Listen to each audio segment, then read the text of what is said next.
streets of Sydney, Montana are busy these days.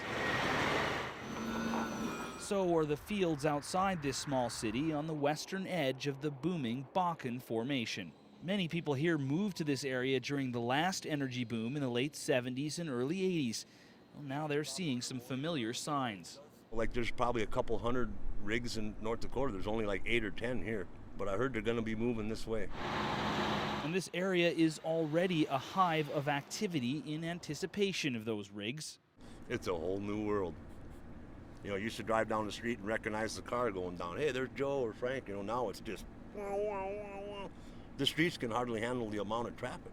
As the U.S. fracking boom moves west down Highway 200 from North Dakota, its first stop is here in Sydney, Montana, where it's bringing with it an influx of workers and jobs that are fundamentally changing this once sleepy prairie community.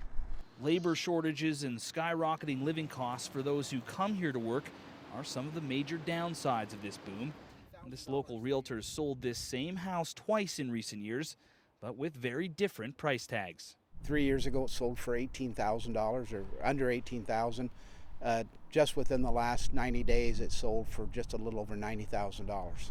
And those rising costs have forced many newcomers to spend the winter in less traditional accommodation. But living in an RV, a fifth wheel, or a motorhome, that's extremely cold, and children living in there, it's tough living.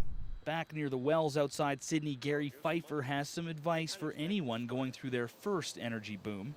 Save your money. Don't never think this thing's going to last forever. Nothing lasts forever. Aaron Collins, CBC News, Sydney, Montana.